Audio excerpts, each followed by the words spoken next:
감동의 순간 My dream is sports, sports My loving sports, sports My drama sports, sports Yeah, yeah, yeah, yeah, yeah, yeah. 김종현의 스포츠.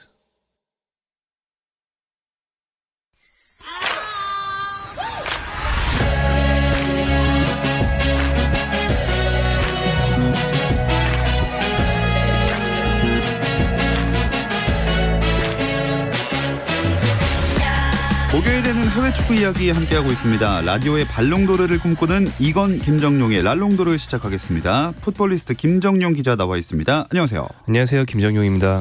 네, 요새는 진짜 안녕하기가 쉽지만은 않은 시기인데 항상 이렇게 나와주셔서 감사하네요. 네, 여기 꼬박꼬박 나오기 위해서 방역에 굉장히 신경 쓰고 있습니다.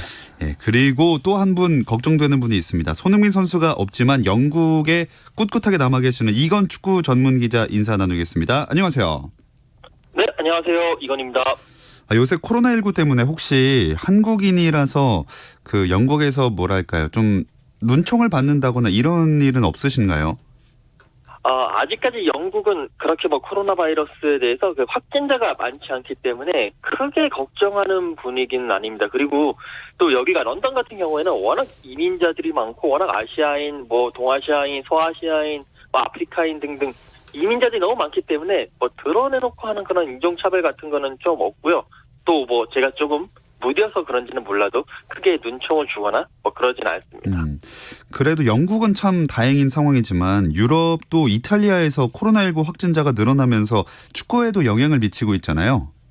네, 이탈리아 북부 쪽을 중심으로 확진자들이 대거 쏟아지면서 이탈리아 축구가 계속 이제 고통을 받고 있는데 특히 이제 그 AC 밀란, 인터 밀란 같은 팀들이 있는 롬바르디아 주 그쪽 북부 쪽에서 많이 이제 영향을 받고 있습니다. 그쪽 주에서 열리는 세리아 경기가 무관중으로 치러지는데 이번 주말에 6경기가 무관중으로 치러집니다. 이 경기들 가운데서는 유벤투스와 인터 밀란의 그 빅매치도 이제 포함되어 있고요. 이뿐만이 아니라 이제 조금 후에 열리는 인터 밀란과 루도고레츠의 유로파리그 경기도 무관중 경기로 진행됩니다. 지금 같은 경우에는 계속 챔피언스 리그라든지 이런 것도 무관중 경기로 진행될 가능성이 높다라고 지금 이탈리아 축구 당국, 체육 당국은 얘기를 하고 있고요. 그 외에 럭비라든지 테니스라든지 여자 축구 또 얼마 후에는 또 한국과 그 이탈리아의 데이비스컵도 열리거든요. 그렇기 때문에 그 테니스 대회 그렇기 때문에 그것도 무관중이 될지 아니면 연기가 될지 지금 상황을 예의주시하고 있는 그런 상황입니다. 자, 유럽에서도 확진자가 늘어나고 있는 상황이기 때문에 손흥민 선수가 지난주에 저희가 부상을 털고 영국을 돌아가도 2주 정도 격리될 가능성이 있다고 보지 않았습니까? 네, 그런 전망이 있었네요. 현재로서는 아마 손흥민 선수가 격리되거나 그럴 일은 없다라는 쪽의 전망이 좀 더 우세한 것 같습니다. 사실 제가 유럽 현지 방역에 대해서 취재를 하기가 좀 어려워서 현지 매체에서 나온 그 소식을 전해드리는 선에서 그치고 있는데요. 제일 최근에 나온 현지 매체들의 전망에 따르면 한국의 방역 시스템이 신뢰할 만하고 축구 매체에서 이런 말을 제가 보게 될 줄 몰랐는데 네. 나옵니다. 코로나19가 유행하는 지역을 방문하지 않았기 때문에 증상이 없다면 격리되지 않고 이제 정상적으로 축구적인 활동을 할 수 있을 것이다 이런 전망이 있고요. 사실 최근에 중국 팀에서 맨체스터 유나이티드로 이적했던 그 오디온 이갈로 선수는 좀 따로 훈련을 했어야 됐기 때문에 혼자 훈련하다가 맨체스터 그 어떤 학교 운동장에서 훈련하다가 학교 축구부가 나왔는데 못 알아보고 나가라고 그런 적도 있었대요. 네, 그다음에 나 메뉴야 이렇게 밝힌 뒤에 셀카 찍어주고 명예를 되찾았다 이런 얘기가 있는데 내가 난데 이렇게 나 이갈로야. 아무튼 그랬다고 하는데 손흥민 선수는 아마 그럴 일은 없을 거라는 전망이 좀 더 우세합니다. 네, 일단은 돌아가기 전에 먼저 생각해봐야 될 게 수술은 잘 마친 상태인가요? 네, 지난 21일 수술을 받았고요. 그게 3년 전에 팔이 부러져서 그 금속을 넣어서 고정했던 자리랑 비슷한 자리가 또 부러진 거였죠. 그래서 같은 집도이에게 수술을 받기 위해 한국에 들어왔던 거였고 이번 수술 예후가 상당히 좋다고 합니다. 수술 받은 뒤에 토트넘 팬들에게 팬들이 벌써 그립다라는 메시지를 또 소셜미디어를 통해서 남기기도 했습니다. 근데 이건 기자, 토트넘의 델리 알리가 코로나19랑 관련해서 동양인 비하 행위를 한 적이 있었잖아요. 이거로 징계를 받을 위기에 놓였다면서요?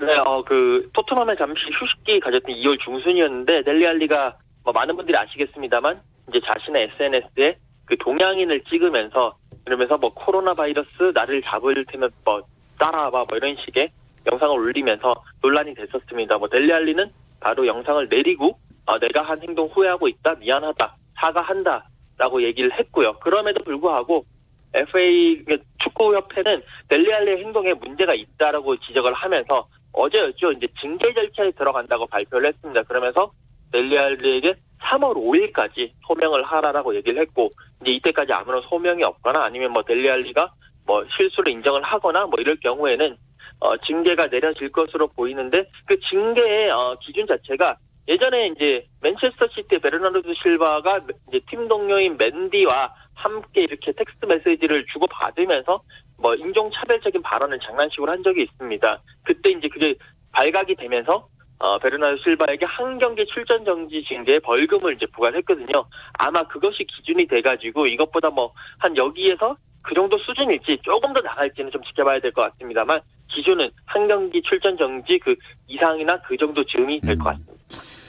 자, 김정용 기자, 한 경기 출장 이상이라고 이건 기자가 말씀하셨는데, 어쨌든 이렇게 징계가 내려진다면 토트넘의 공격진은 그야말로 초토화되는 거 아닌가요? 네, 토트넘이 지난 시즌까지 쓰던 공격진 중에서 케인 다치고 에릭슨 이적하고 손흥민 다치고 알리 징계받고, 흔히 말하는 데스크 라인이 그냥 없어졌는데요. 예. 이제 이게 그만해야 될 것 같습니다. 데스크 그만해야 될 것 같고, 뭐 옛날 애인과의 화양연화는 이제 예. 접어두는 것처럼 네. 이 얘기는 그만할 때가 된 것 같고요. 근데 냉정하게 말하면 알리가 있건 없건 토트넘 전력에 지금 큰 문제가 있지 않다. 이게 오히려 토트넘이 더 큰 문제라고 할 수 있습니다. 왜냐하면 알리가 워낙 부진하기 때문인데요. 손흥민이 빠진 뒤에 알리는 골도 도움도 없고요. 오히려出장 시간이 줄어들다가 가장 최근 첼시전에선 벤치에 앉았어요. 예. 여기에 징계까지 받으면서 알리는 뭐 꼭 징계가 아니더라도 위기였는데 위기가 더욱 커지고 있습니다. 안 그래도 손흥민 선수 빠진 이후에 토트넘이 승리를 못하고 있잖아요. 네, 손흥민이 그 에스턴 빌라와의 경기에서 팔을 다치고 2골을 넣지 않았습니까? 예. 거의 관우급의 활약이었는데 그 뒤에 두 경기에서 토트넘이 모두 졌어요. 먼저 챔피언스리그 16강 1차전에서 독일의 RB 라이프치히에 0대1로 졌습니다. 그리고 지난 주말 프리미어리그에서는 런던 라이벌 첼시에 모두 한 골차 패배를 당했습니다. 지난주 이 시간에 무리뉴 감독이 손흥민의 공백을 어떤 식으로 메울 것인지 궁금하다, 이런 얘기를 했었는데 어떻게 보셨나요? 2판 4판인 것 같습니다. 할 수 있는 건 다 해보고 있거든요. 네. 이 팀이. 손흥민 없는 두 경기 전술이 완전히 달랐어요. 일단 라이프치히전은 요즘 흔히 쓰는 말로 두 줄 수비를 했습니다. 네. 4-4-2 포메이션이었고, 그리고 첼시전은 포메이션을 완전 바꿨어요. 수비수를 늘려서 5백으로 경기를 했습니다. 그런데 무리뉴 감독의 실험이 두 번 다 실패했는데요. 수비가 조금 강해지긴 했지만 공격력이 정말 더 약해졌기 때문에 연속으로 한 골차 패배를 당했습니다. 또 지나치게 수비적인 전술이 아니냐. 아무리 공격진 공백이 커도 모우라, 뭐 베르베인 이런 선수가 있으면 여전히 사실은 프리미어리그 하위권 팀들보다 훨씬 강한 공격진인데 네. 이 팀 가지고 이렇게 할 필요가 있느냐, 이런 비아냥까지 나오고 있죠. 자, 이건 기자, 영국 현지에서는 어떤 평가를 내리고 있나요? 네, 평가가 극명하게 엇갈리고 있습니다. 일단은 너무 이제 지금 현 상황에 없는 선수를 핑계만 댄다라고 하면서, 어차피 지금 투덜거려봐야 케인이라든지 손흥민이라든지 이 선수들이 바로 돌아오는 게 아니다. 새로운 대안을 찾아야 되는데 새로운 대안은 못 찾고 맨날 뭐 총알인데 이제는 총도 없다라는 핑계만 대고 있는 모습이 좀 아쉽다라는 이야기도 있고요. 그에 반면에 또 동정론도 있습니다. 어차피 토트넘의 레비 회장이 뭐 선수들을 사주는 스타일도 아니고 뭐 돈을 되게 아끼는 스타일인데, 이런 팀에 무리뉴 감독이 와서 결국 무엇을 하겠느냐, 결국 어쩔 수 없다, 지금은 이제 버텨야 된다, 그러면서 조금 안쓰럽다라는 반응들이 그렇게 좀 엇갈리고 있는 상황입니다. 이 토트넘 다음 리그 일정이 울버햄튼과의 경기인데 여기서 지면 순위가 더 떨어질 수도 있으니까 꼭 이겨야 하겠네요. 네, 맞습니다. 토트넘이 이제 첼시에게 지면서 지금 토트넘 현재 순위가 승점 40점으로 6위를 달리고 있는데요. 지금 이제 이번 주에 맞붙는 울버햄튼 같은 경우는 승점 39점, 1점 차거든요. 그러면서 8위를 달리고 있습니다.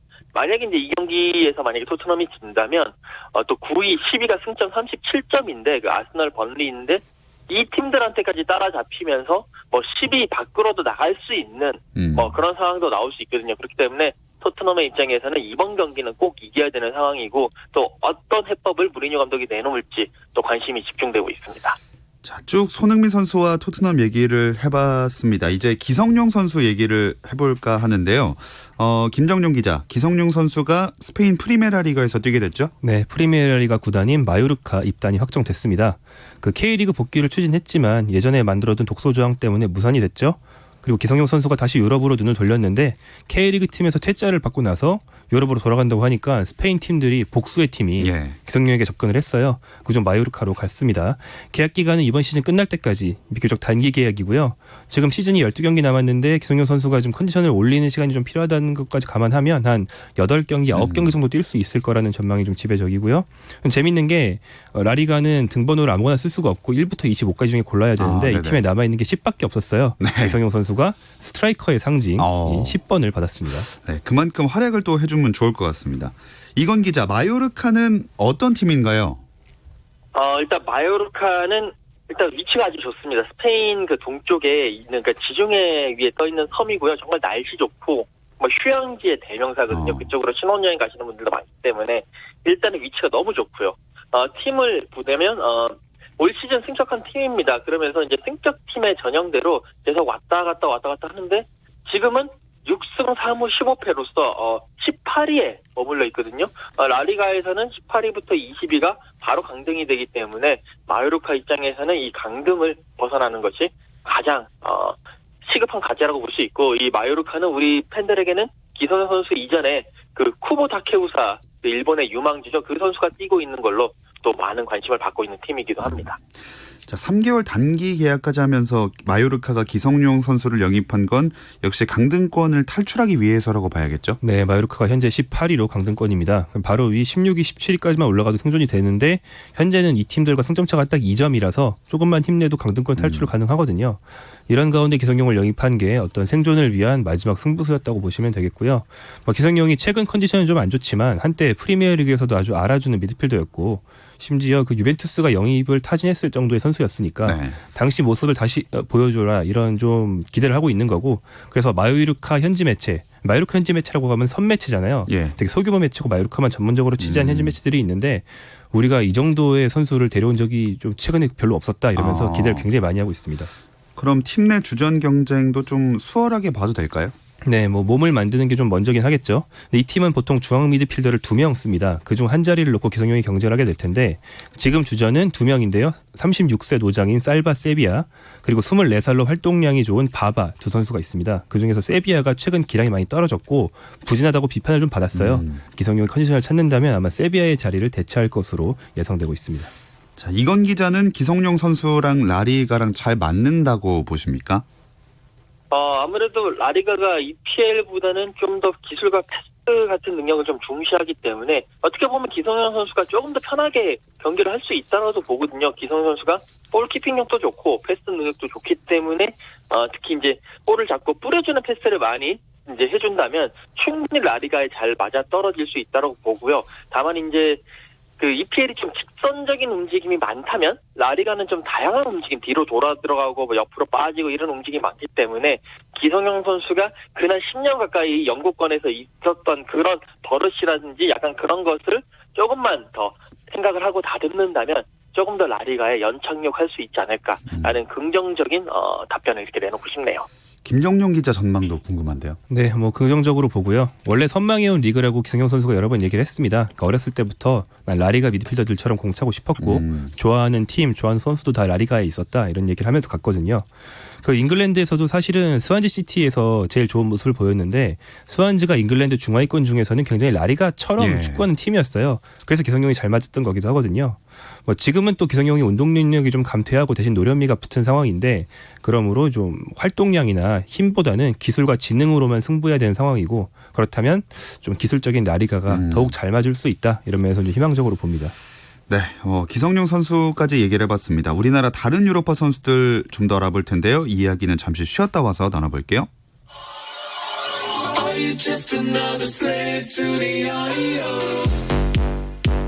국내 유일 스포츠 매거진 라디오 김종현의 스포츠.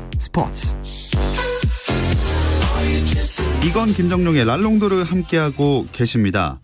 자, 독일 무대에서 활약 중인 권창훈 선수는 부상 소식이 들렸네요. 네, 권창훈 선수가 근섬유가 찢어지는 부상을 당해서 한 몇 주간 경기에 나설 수 없다고 현지 매체가 전했습니다. 지난 22일 뒤셀도르프와의 홈경기였는데요. 선발 출전했지만 전반 45분만 소화하고 교체됐어요.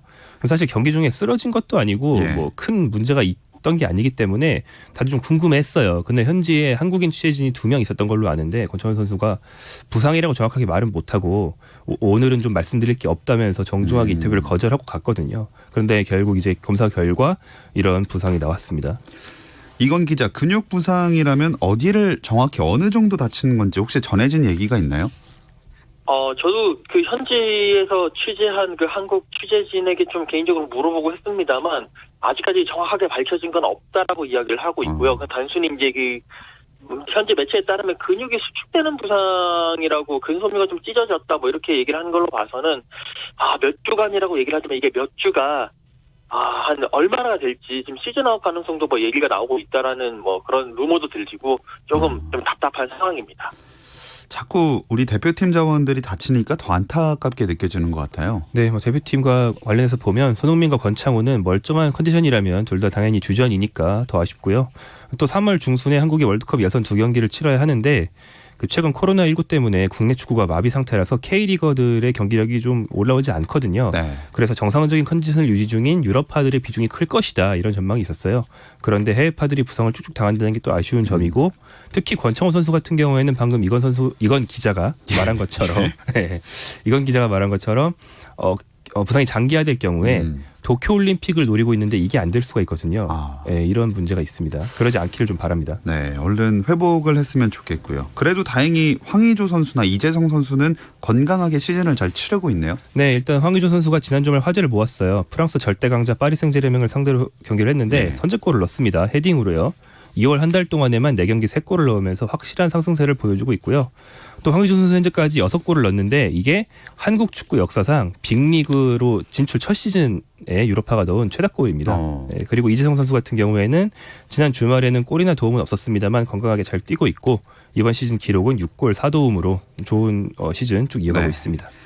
자, 이제 유럽축구연맹 챔피언스리그 이야기로 넘어가 볼게요. 이건 기자, 오늘 16강 1차전 2경기 있었죠? 네, 오늘 새벽에 또 많은 분들이 보시면서 밤을 지새우셨을 것 같은데 일단 리옹과 유벤투스가 리옹에서 맞붙었습니다. 리옹이 1대0으로 승리를 하면서 많은 축구 팬들에게 놀라움을 선사를 했고요. 특히 유벤투스가 단 한 개의 유효 슈팅만 기록하는 정말 부진한 모습을 보이면서 리옹이 승리를 했습니다. 그리고 가장 많은 분들의 관심이 모였던 경기 바로 레알 마드리드와 맨체스터 시티. 레알 마드리드의 홈인 산티아고 베르나베우에서 경기가 열렸는데요. 레알이 선제골을 넣으면서 1대0으로 앞서가다가 결국 맨시티에게 2골을 내주면서 맨체스터 시티가 2대1로 승리를 했습니다. 맨시티의 8강 진출 가능성이 그 어느 때보다 높아졌다고 봐야 될 것 같습니다. 아니 근데 레알 마드리드랑 유벤투스가 진 거면 공교롭게도 호날두랑 관련 있는 팀들이 다 진 거네요. 네, 그렇네요. 그렇다고 제가 고소하다는 말을 할 건 아닙니다만 이미 하신 거 아니 하지 않았습니다. 자, 유벤투스 같은 경우에는 팀 전반적으로 굉장히 부진했습니다. 호날두만이 아니고요. 리옹이 원래 전력상 열세라는 거 많이 아실 텐데 최근에 멤피스 더파이를 비롯해서 이 팀 핵심 선수가 5명이나 부상을 당했어요. 거의 뭐 망가진 상태였는데 그런데도 유벤투스가 졌습니다. 경기 후 사리 감독이 선수들에게 좀 분통을 터뜨렸는데 본인의 팀이면서 분통을 터뜨리는 건 약간 뉴체이터 할법이 아닌가요? 그런 생각이 들었고요. 그다음에 레알의 패배보다는 맨시티의 승리. 그러니까 과르디올라의 승리라고 말하는 게 더 맞을 것 같습니다. 과르디올라 감독이 이번에 명장의 면모를 확실히 보여줬는데요. 과르디올라 하면 전술적으로 아주 앞서 나가지만 좀 고집스럽다.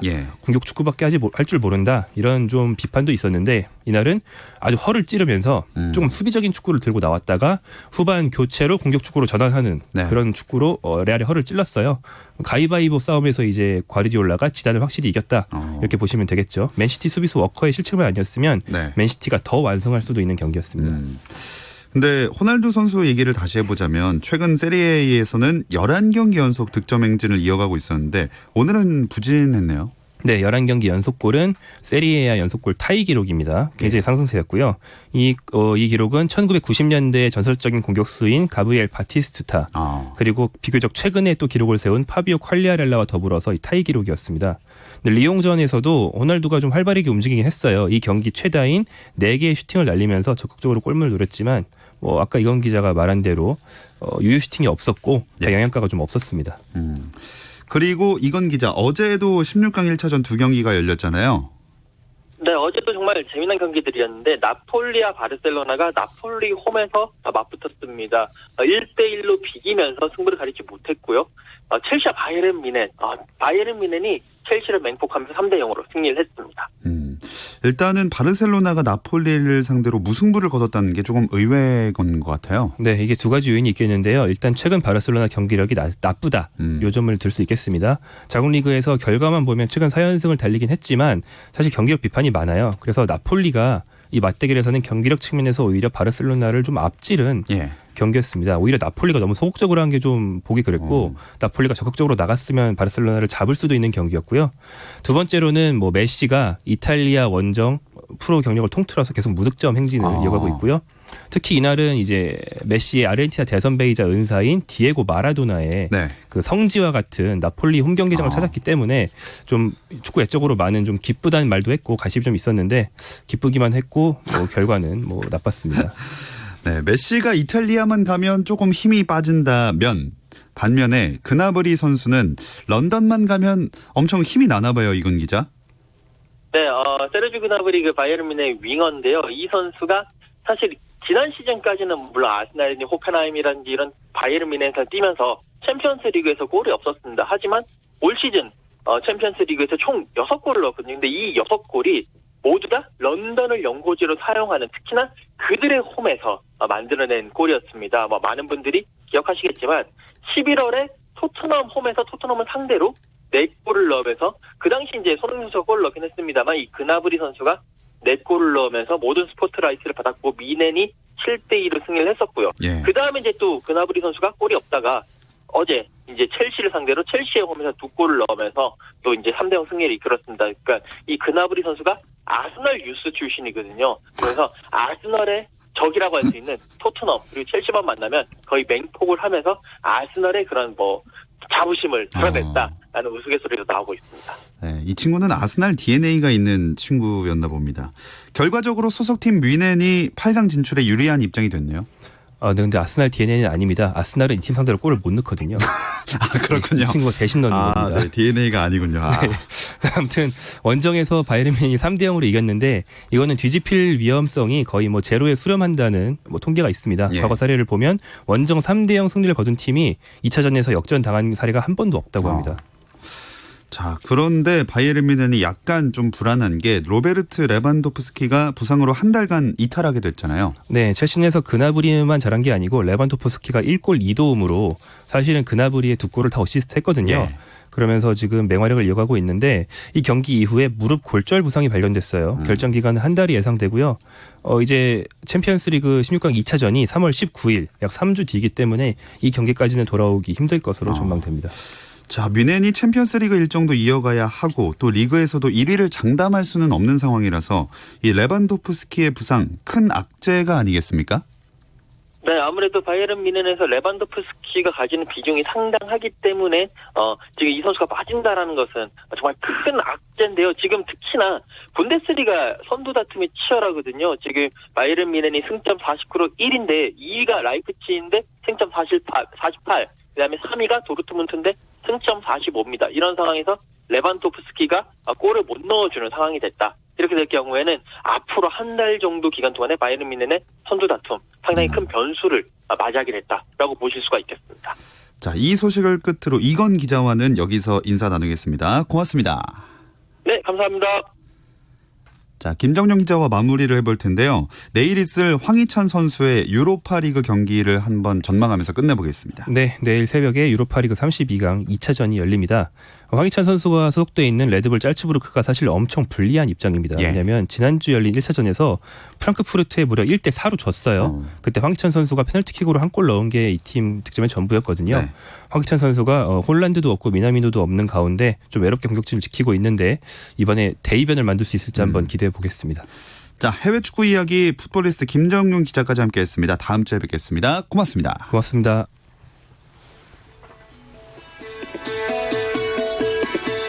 내일도 저녁 8시 30분에 함께해 주세요. 김종현의 스포츠.